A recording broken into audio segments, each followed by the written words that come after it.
So guys, काफी students के doubt होते हैं कि इंग्लिश को लर्न करना वो कहाँ से स्टार्ट करें, क्या वो फर्स्ट स्टेप होता है जिससे वो इंग्लिश बोलना स्टार्ट कर सकते हैं डे फर्स्ट से। सो मेरा आंसर होगा कि हम जो भी की फॉर्म्स होती हैं is, am, are, was, were, ये विल बी, इनको यूज करके डे फर्स्ट से हम इंग्लिश बोलना स्टार्ट कर सकते हैं। If you don't believe my words, so हम कुछ एग्जाम्पल्स को गो थ्रू करके आज से ही डे फर्स्ट से इंग्लिश को बोलना लिखना स्टार्ट कर सकते हैं। फॉर एन एग्जाम्पल, अगर आप कहना चाहें हम लोग घर पर हैं, सो हम के लिए हम वी को यूज करते हैं और वी के साथ हम आर को यूज करेंगे, वी आर एट होम। या फिर हम कहना चाहें वह अमीर था, सो ही के साथ हम वॉज को यूज करेंगे, ही वॉज रिच। या फिर मैं कहना चाहूँ वह नर्स होगी, so she will be a nurse. इस तरह से हम डे फर्स्ट से इंग्लिश को बोलना सीख सकते हैं अगर हम इन बेसिक लेसन्स को यूज करें तो।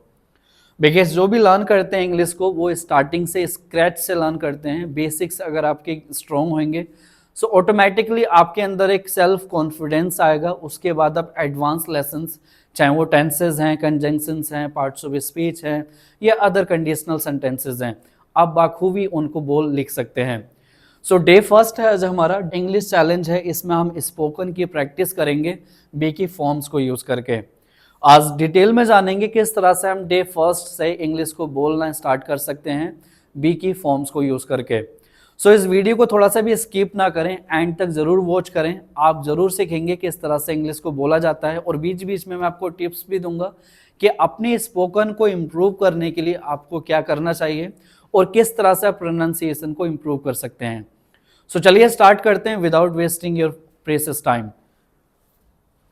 सो गाइज, इस बी की प्रेजेंट फॉर्म यानी कि इज, एम, आर को यूज करके हम अभी से आज से ही इंग्लिश बोलना स्टार्ट करते हैं। ये मेरी गारंटी है आपसे कि अगर आपने इस वीडियो को एंड तक वॉच किया सो आप बेसिक के सेंटेंसेस डे फर्स्ट यानी कि आज से ही बोलना स्टार्ट कर दोगे। इस बी की फॉर्म को हम यूज करते हैं जब भी कभी हम किसी पर्सन के प्रोफेशन की बात करें, हम बताना चाहें कोई पर्सन किसी प्रोफेशन में है, यानी कि हम अगर आप कहना चाहें वह डॉक्टर है, सो ही इज अ डॉक्टर। या फिर आप किसी पर्सन की स्टेट बताना चाहें कि कोई पर्सन किसी प्लेस पर है। फॉर एन एग्जाम्पल, सीता घर पर है, सीता इज एट होम। या फिर आप कहना चाहें मैं स्कूल में हूं, I M in the school. या फिर आप किसी पर्सन किसी प्लेस की क्वालिटी को डिस्क्राइब करना चाहें। फॉर एन एग्जाम्पल, यह पेन सुंदर है, दिस पेन इज ब्यूटीफुल। या फिर आप बोलना चाहें कि मैं बीमार हूं, अब अपनी अवस्था बता रहे हैं, आई एम इल।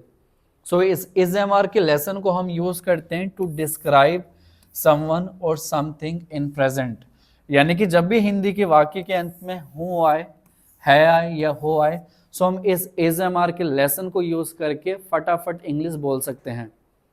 आइए कुछ और एग्जाम्पल्स को गो थ्रू करके आज डिटेल में लर्न करेंगे कि किस तरह से हम इंग्लिश बोल सकते हैं इन लेसन्स को यूज करके।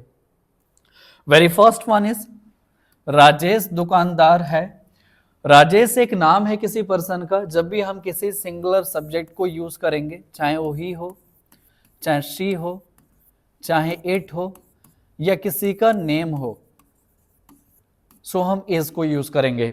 सो राजेश एक किसी पर्सन का नेम है, हम राजेश को एज इट इज लिखेंगे और उसके बाद हम इज लिख देंगे। Rajesh is a shopkeeper. दुकानदार को शॉपकीपर कहा जाता है और इस हिंदी के एंड में है आ रहा है और हमने ऊपर लिख रखा है कि जब भी हिंदी के वाक्य के अंत में है आ जाए सो आप इज, एम, आर को यूज करें।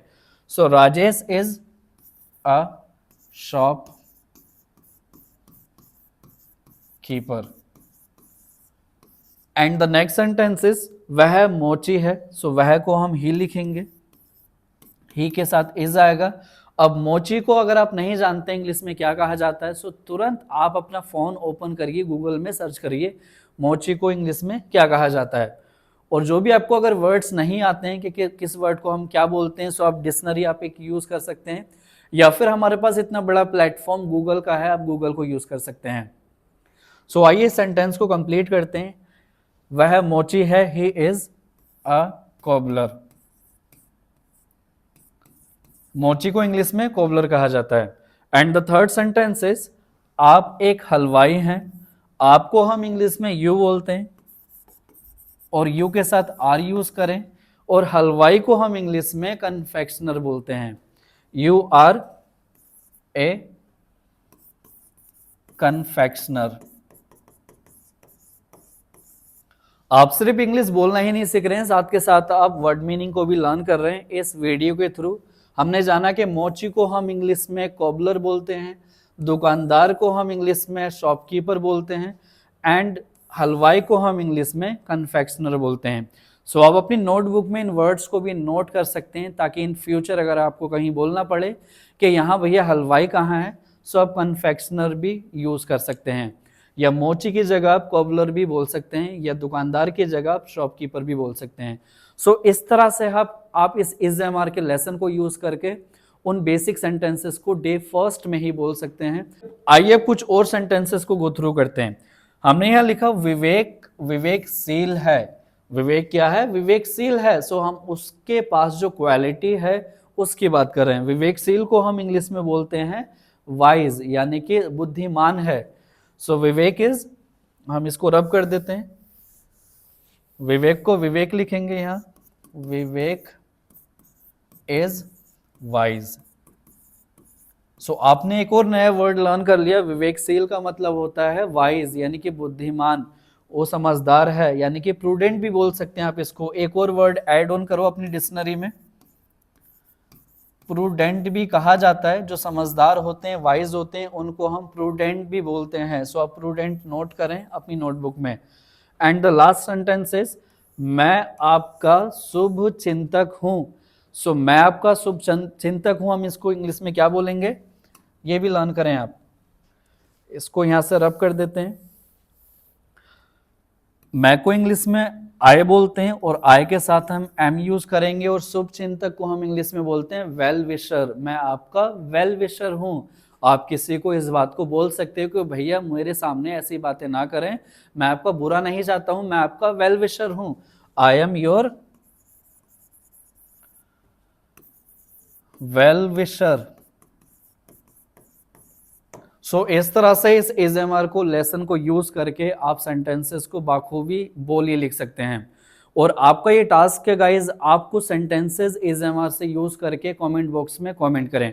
अब हम इसकी पास्ट फॉर्म को लर्न करके पास्ट में किस तरह से किसी पर्सन, थिंग के प्रोफेशन को हम डिस्क्राइब कर सकते हैं, या फिर किसी पर्सन, किसी प्लेस, थिंग की क्वालिटी को बता सकते हैं। आइए लर्न करते हैं। सो अब हम लर्न करेंगे किस तरह से हम बी की पास्ट फॉर्म को यूज करके फर्स्ट डे से ही सेंटेंसेस को बोलिए लिख सकते हैं। वॉज वर्ब को कंप्लीटली आज जानेंगे कहाँ इसका यूज किया जाता है। इसको हम यूज करते हैं जब भी हिंदी के सेंटेंस में था आए, थी आए या थे आए। मैं आपको एक ट्रिक और बताता हूं जिसके थ्रू आप लर्न कर सकते हैं कहाँ हम वॉज को यूज करें, कहाँ हम वर्ब को यूज करें। अब वॉज को यूज करें जब भी हिंदी के सेंटेंस में था आए या थी आए, वेयर एज अ वर्ब को यूज करें जब भी हिंदी के सेंटेंस में थे आए। फॉर एन एग्जाम्पल, आप अमीर थे, सो आपके लिए हम थे बोल रहे हैं, सो आपके साथ हम वर्ब को ही यूज कर सकते हैं। And the another example is वे लोग घर पर थे, सो वे लोग मीन्स दे के साथ हम वर्ब को यूज करते हैं, और हिंदी के वाक्य के अंत में थे ही आ रहा है, दे वर एट होम। एंड हम वॉज को यूज करते हैं जब भी था या थी आए, यानी कि जब भी हम बात करें singular subject I, he, she, it या सिंगल नेम, तो हम यूज करते हैं वॉज को। हम इस लेसन को यूज करते हैं वॉज वर्ब के टू डिस्क्राइब समवन और समथिंग इन पास्ट, यानी कि अब अगर आप पास्ट में किसी पर्सन, किसी प्लेस, किसी थिंग को डिस्क्राइब करना चाहें, उसके बारे में आप कुछ बताना चाहें, सो आप इस वॉज वर्ब को यूज करके सेंटेंसेस को बोलिए लिख सकते हैं। फॉर एन एग्जाम्पल, वह मेरे साथ था, सो वह को हम इंग्लिश में ही बोलते हैं, ही के साथ आप वॉज यूज करें, ही वॉज। और मेरे साथ था यानी कि विथ मी, आपके साथ था यानी कि विथ यू, हम साथ होने को विथ बोलते हैं, he was with me. And the next sentence is वह बहुत मासूम थी, सो इसको इंग्लिश में ट्रांसलेट करने के लिए शी लिखोगे, उसके बाद वॉज लिखा जाएगा, और बहुत मासूम थी, बहुत यानी कि बहुत, सो बहुत के लिए हम वेरी का यूज करेंगे, वेरी इनोसेंट। मासूम को हम इंग्लिश में इनोसेंट बोलते हैं। सो इस तरह से आप वॉज वर्ब के लेसन को यूज करके फटाफट इंग्लिश को बोल सकते हैं। ये कंप्लीट हम लर्न करेंगे was verb and will be कहाँ कैसे यूज करते हैं। उसके बाद नेक्स्ट सेंटेंस है वह एक नर्स थी, she was a nurse. And the next is वे लोग चोर थे। सो चोर को हम इंग्लिश में क्या कहते हैं, आपको एक और नया वर्ड सीखने को मिलेगा। सो वे को हम दे बोलते हैं, दे के साथ हम वर को यूज करेंगे, दे वर थीव्स। ये स्पेलिंग होती है इसकी। अगर एक थीफ की बात करोगे सो उसकी स्पेलिंग ये होती है, एक थीफ के लिए ये वाली स्पेलिंग लिखें। अगर एक से ज्यादा की बात करें सो ये वाली स्पेलिंग लिखें। यहाँ एक से ज्यादा की बात कर रहे हैं इसलिए हमने ये वाली स्पेलिंग यूज की है। उसके बाद है राहुल एक प्रतिभाशाली छात्र था। सो अगेन आपको एक और नया वर्ड मिल रहा है डिक्शनरी में ऐड ऑन करने के लिए। राहुल को हम राहुल लिखेंगे, राहुल सिंगुलर है सो हम वॉज यूज करेंगे, Rahul was a brilliant student. So प्रतिभाशाली को हम बोलते हैं ब्रिलियंट, राहुल एक ब्रिलियंट स्टूडेंट था। सो आई होप आपको समझ आ गया होगा कि हम वॉज वर्ब को किस तरह से यूज करके हम सेंटेंसेस को बोल सकते हैं। And the point is here, हम जो ये वॉज है कुछ लोग इसको वाज बोलते हैं। सो वाज ना बोलिए, वॉज बोलिए। जैसे मैं बोल रहा हूँ was, I was your well wisher. So इस तरह से बोल सकते हैं। आइए अब इसकी फ्यूचर फॉर्म लर्न करते हैं। सो गाइस फ्यूचर के लिए हम इस विल बी को यूज करते हैं जो कि बी की ही फ्यूचर फॉर्म है। फ्यूचर के लिए बस हमने बी के साथ विल को ऐड कर दिया, जिससे हमें पता चल रहा है कि हम फ्यूचर की बात करने के लिए, फ्यूचर में किसी पर्सन प्लेस थिंग को डिस्क्राइब करने के लिए हम इस विल बी को यूज कर सकते हैं। यानी कि जब भी कभी आप फ्यूचर में किसी पर्सन के प्रोफेशन की बात करें, बताना चाहें वह कुछ होगा किसी प्रोफेशन में, for an example Radha nurse होगी, वे लोग अध्यापक होंगे, हम लोग डॉक्टर्स होंगे, या फिर आप किसी पर्सन थिंग प्लेस की क्वालिटी को बताना चाहें, फॉर एन एग्जाम्पल वह विद्वान होगा, वे लोग शरारती होंगे, हम लोग नटखट होंगे। या फिर आप किसी पर्सन को किसी प्लेस पर बताना चाहें, वह मार्केट में होगी, सीता आपके साथ होगी, वह घर पर होगा। यानी कि जब भी आप कभी फ्यूचर में किसी थिंग प्लेस पर्सन को बोलना लिखना चाहें, सो बाखूबी इस बी को यूज करके विल के साथ धमाकेदार इंग्लिश बोल लिए लिख सकते हैं। सो चलिए आइए और कुछ एग्जांपल्स के थ्रू इसको गो थ्रू करके हम अप्रोच करते हैं कि कहाँ इस विल बी को यूज किया जाता है। इसकी पहचान होती है जब भी हिंदी के वाक्य के अंत में होगा आए, होगी आए, एवं होंगे आए, सो हम इस विल बी को यूज करेंगे। फॉर एन एग्जाम्पल वह कॉफी शॉप पर होगा। सो आप देखें सेंटेंस के एंड में होगी आ रहा है, वह कॉफी शॉप पर होगी। सो हम इस विल बी को यूज करके सेंटेंस को ट्रांसलेट करेंगे। वह के लिए हम शी लिखेंगे, she will be at the coffee shop. And the next sentence is वह विद्वान होगा। सो गाइज अगेन आपको एक और नया वर्ड मिला है, अपनी डिक्शनरी में ऐड ऑन कर लीजिए, नोटबुक निकाल करके फास्ट। वह विद्वान होगा, वह को हम हिंदी में इंग्लिश में ही बोलते हैं, ही के साथ विल बी, और विद्वान को इंग्लिश में बोला जाता है scholar. So he will be a scholar. And the next sentences वह अपने दोस्तों के साथ होगी। सो इसका स्टेट बताना चाह रहे हैं कि फ्यूचर में यह कहां होगी, अपने फ्रेंड्स के साथ होगी। So she will be with her friends.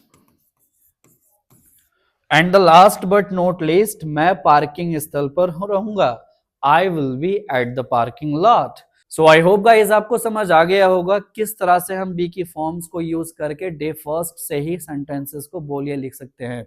और अगर आपके बेसिक्स स्ट्रॉन्ग हो जाएंगे तो ऑटोमेटिकली आपके पास एक कॉन्फिडेंस लेवल बिल्ड हो जाएगा। जो आपका कॉन्फिडेंस लेवल आपका यहाँ है अभी, वो यहाँ पहुंच जाएगा। उसके बाद धीरे धीरे आप एडवांस स्ट्रक्चर्स भी सीख सकते हैं, बट पहले आपने बेसिक्स को लर्न करना है। सो अगर आपको वीडियो इन्फॉर्मेटिव लगी हो अपने फ्रेंड्स के बीच में जरूर शेयर करें ताकि उनको भी इसकी नॉलेज मिल सके। और इस चैनल पे अगर आप नए हैं सो प्लीज सब्सक्राइब कर दें और बेल आइकन को प्रेस कर दें ताकि फ्यूचर की अपडेट सबसे पहले आप तक पहुंच सके। And thanks for watching, see you again, take care, bye.